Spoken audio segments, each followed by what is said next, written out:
গ্রাহকই প্রিয়, তাই তো সারা দেশে ক্যাশ আউট চার্জ সবচেয়ে কম। ওয়ারফেজ এমন একটা ব্যান্ড 40 বছর ধরে বিভিন্ন ট্রানজিশন ফেস করেছে, অনেক ভোকালিস্ট চেঞ্জ হয়েছে, কিন্তু ব্যান্ড ভাঙেনি। একটা ব্যান্ডকে এইভাবে ধরে রাখার রহস্যটা কি? ক্রেডিটটা পুরোটা টিউবের কাছে যায়, বিকজ তার দূরদর্শিতা, তার ব্যান্ডটাকে আঁকড়ে ধরে রাখা। আমরা কিন্তু এই টিউবে ছাড়া যে বাকি 5টা মেম্বার আছে, আমাদের 5 জনের মেন্টালিটি 5 রকমের। আমি একসময় অভিমান করি, অ্যান্ড হি নোজ আমাকে কীভাবে সেই অভিমানটা ভাঙানো যায়। উনি এক অভিমান করলে সেটাও সে জানে।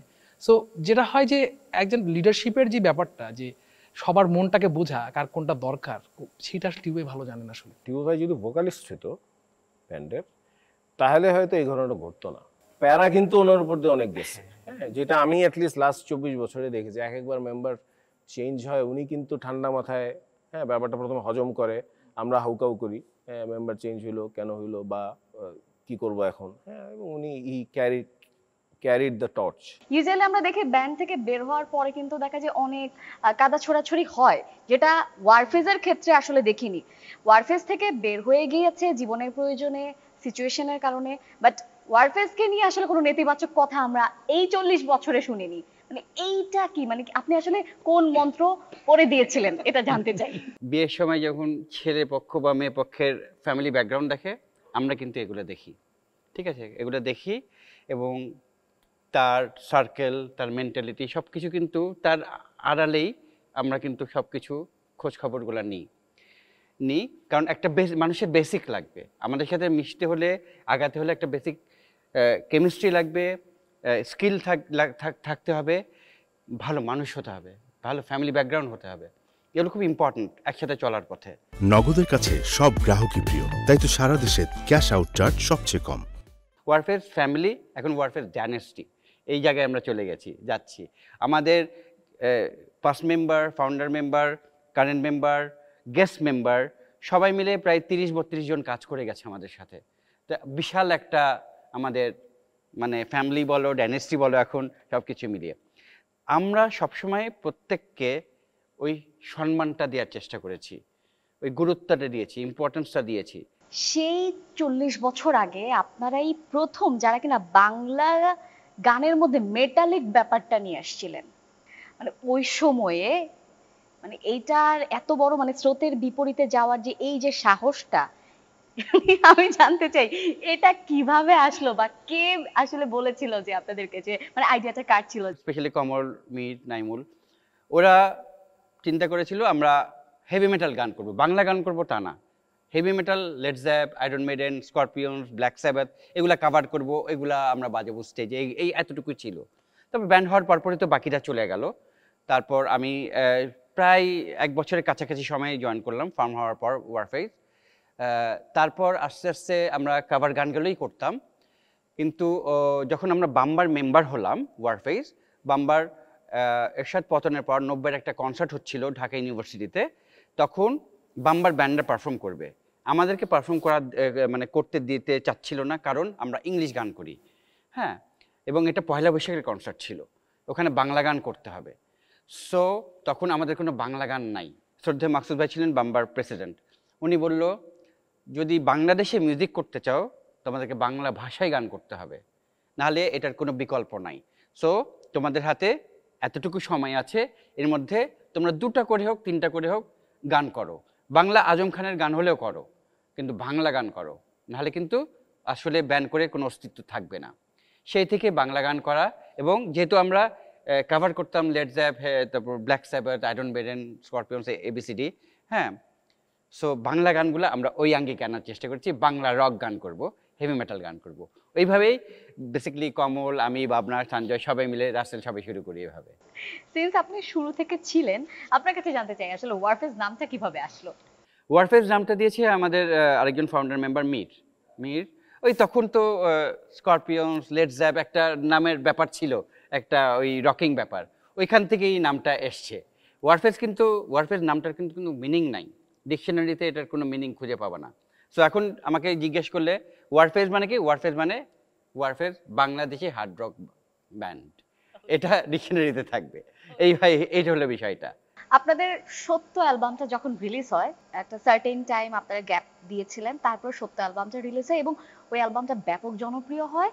তো আমার প্রশ্নটা হচ্ছে ওই অ্যালবামটা কি আসলে ফ্যানদের কথা চিন্তা করে নর্মালি যেভাবে আপনারা অ্যালবামের প্রিপারেশন নেন বা অ্যালবাম রিলিজ করেন ওইটা করে করেছিলেন, নাকি আসলে কামব্যাক করার কোনো প্ল্যান ছিল?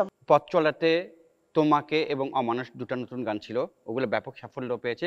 ওই পথ চলাটা অ্যালবাম পেয়েছে সাফল্য, এবং আলো তোমার ওই 2000 সালে রিলিজ হওয়ার পর পরপর 3 থেকে 4 বছর শ্রেষ্ঠ অ্যালবাম হয়েছিল, হ্যাঁ, পুরো দর্শক জরিপে এবং সেলিংয়ের দিক দিয়েও। তো আমাদের এটা অবশ্যই চ্যালেঞ্জ ছিল। যেহেতু সাকসেস আসলো এবং তারপরে যখন ব্যান্ডের লাইন আপ চেঞ্জ হলো, হ্যাঁ, ওই ধাক্কাটা কিন্তু আমার কাছে নতুন ছিল। পথ চলার ব্যাপারটা হচ্ছে এই প্রজেক্টটা কিন্তু আমরা শুরু করেছিলাম আলোর আগে, আলোর আগে, হ্যাঁ, 1999 সালে 99 শুরু করা একটা প্রজেক্ট। এবং আমরা একটা গান করি তখন মিজানকে নিয়ে ধূপছায়া, সেটা কোন একটা টিভিতে যায়, ঈদের অনুষ্ঠান। তারপর আবার যখন আমরা এই পুরো অ্যালবাম করতে যাই তখন আমাদের রেকর্ডিং কোম্পানি বলে আগে নতুন অ্যালবাম দাও, তখন আমরা নতুন অ্যালবাম আলো করি এবং এটা সাকসেসফুল হয়ে যায় এবং আমরা কিন্তু পথ চলার কথা ভুলে যাই, থাক ওটা আর লাগবে না। এখন আবার যখন সেকেন্ড টাইম মিজান জয়েন করে তখন আমাদের পথ চলা করতে হয়, তখন আমরা অনেক কষ্ট করে টোরে পথ চলাটা শেষ করি, নতুন 2টা গান সহ অ্যালবাম সাকসেসফুল হয়। কিন্তু ওই ক্রিটিসিজমটা কিন্তু রয়ে যায় যে ওয়ারফেস তো পুরোনো গানই করলো, নতুন গান কই, বা নতুন তো মাত্র 2টা গান। তো আমাদের ওই চ্যালেঞ্জটা তখন থেকেই ছিল যে ঠিক আছে আমাদের একটা নতুন অ্যালবাম করে সাকসেসফুল হতে হবে, তার আগ পর্যন্ত কিন্তু কম্প্যারিজনটা রয়েই যাবে যে আগের মতো নাই গান এটা সেটা। সো ওই চ্যালেঞ্জটা আমরা তখন নেই এবং গান আমাদের যা যত গান জমানো ছিল, আগের গান, নতুন কিছু গান লেখা, কিছু কম্পোজ করা, অনি জয়েন করেছে বাই দ্যাট টাইম, ও কিছু টিউন আনলো, টিপু ভাইয়ের অনেকগুলো গান সত্য অ্যালবামের জন্য 6টা গান প্রবাবলি আমরা অনেক টাকা খরচ করে একটা প্রফেশনাল স্টুডিওতে রেকর্ড করলাম। করার পর I was so disappointed. Then I went to Dubai কোনো একটা কাজে, সেখানে I bought full set of mikes এবং সেটা এনে আমি আমার studio original it wasn't intended for drum takes, প্রথমে এটা ছিল না, শুধু ভয়েস নিয়ে ভাবছিলাম। বাট যখন মাইকগুলো এনে সেট করলাম, নিজেরা যখন ড্রাম টেক করলাম তখন দেখি ওখান থেকে ভালো হয়, মানে জাস্ট 1 সপ্তাহ 1 মাস কাজ করেই যদি ভালো হয় তাহলে আমরা আরও চেষ্টা করি, এইভাবে আমরা শুরু করি। এবং পরে পুরো ওই 6টা গানের ড্রাম সহ পুরো অ্যালবাম আবার নতুন করে টিভাবে বাজায় আমাদের স্টুডিওতে। সো এইভাবে সত্য শুরু, আলটিমেটলি ইট কেম আউট সত্য। ওকে, আমি একটা গানে এতবার বাজাইছি, যতক্ষণ আমি স্যাটিসফাইড না হয়েছি ততক্ষণ আমি ওটা কন্টিনিউ করছি।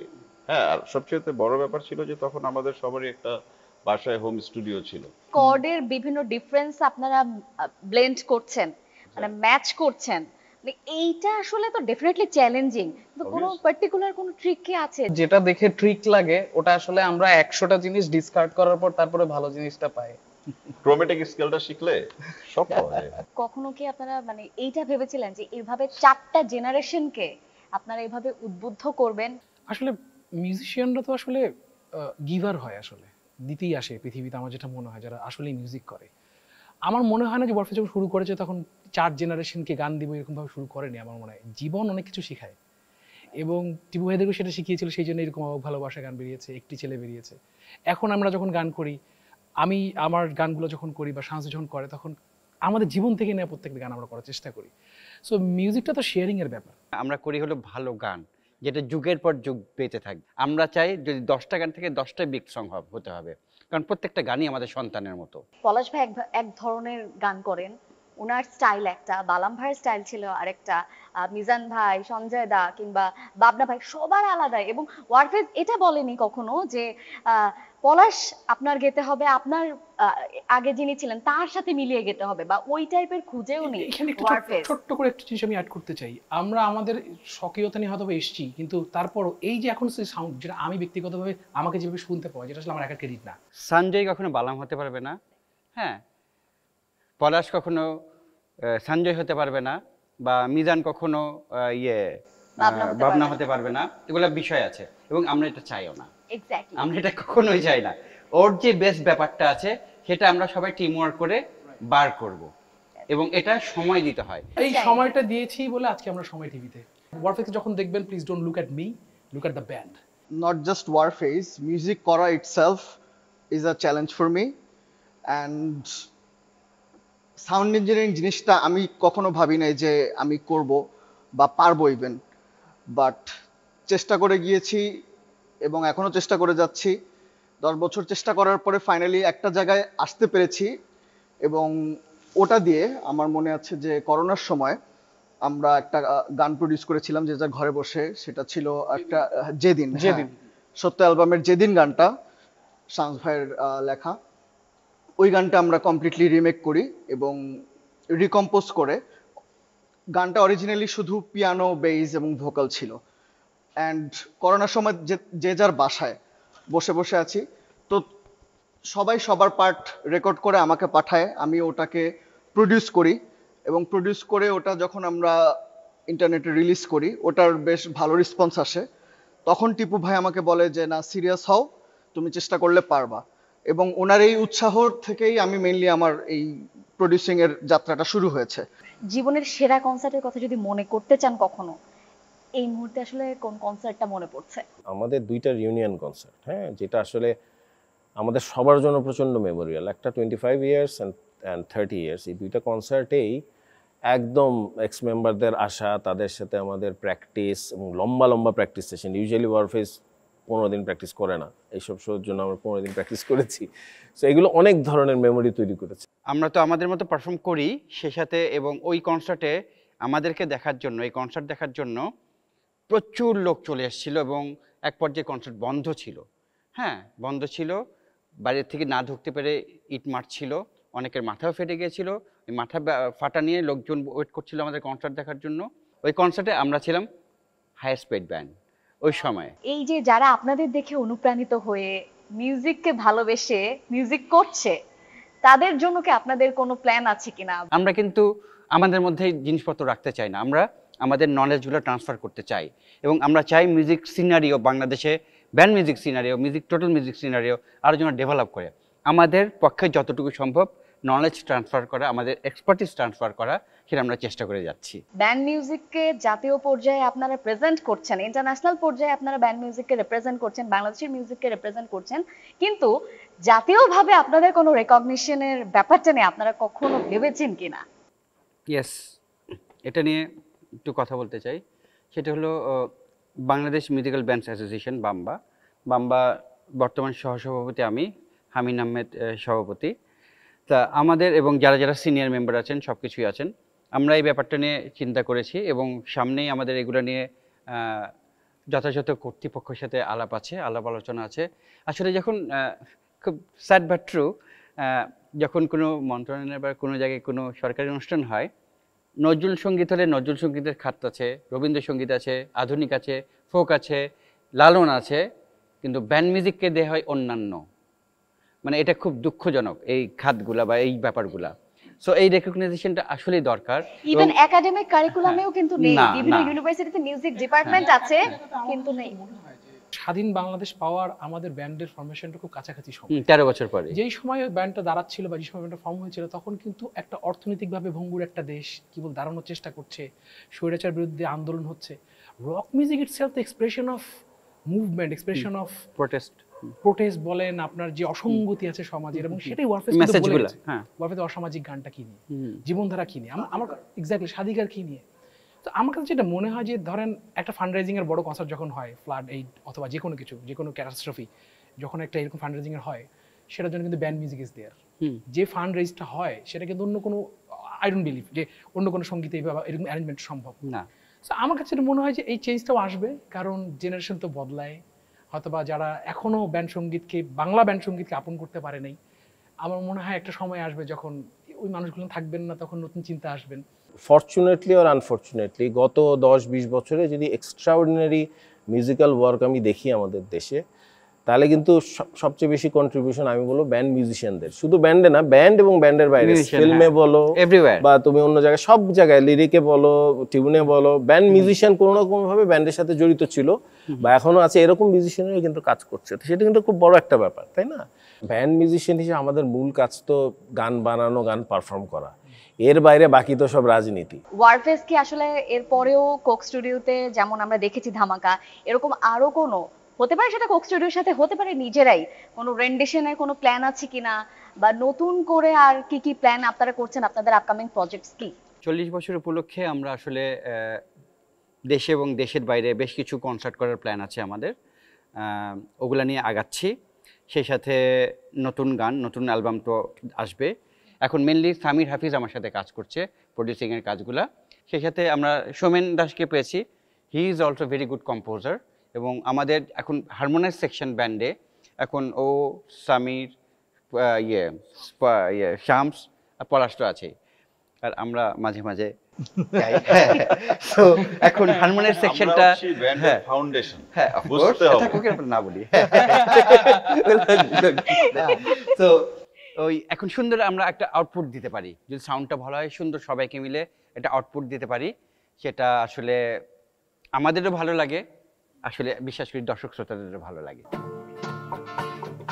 ধূপ ছায়া গো ধুলি বেলায় তুমি কাছে এসো, সুখ ছোঁয়ারু পশি রাতে তুমি ভালোবেসো। ধূপ ছায়া গো ধুলি বেলায় তুমি কাছে এসো, সুখ ছোঁয়ারু পশি রাতে তুমি ভালোবেসো।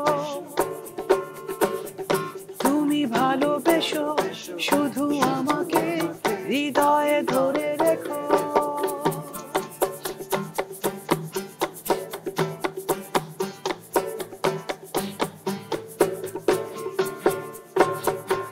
মেঘ এসে যদি কোনো দিনও এমন ছুঁয়ে ছুঁয়ে যায়, ঝড় এসে যদি কোনো দিনও হৃদয় ভেঙে দিয়ে যায়, প্রেমের আনন্দে ব্যাকুল তুমি কোনো দিনও ভুলে যেও না। তুমি ভালোবেসো শুধু আমাকেই হৃদয়ে ধরে রেখো। ধূপ ছায়া গো ধুলি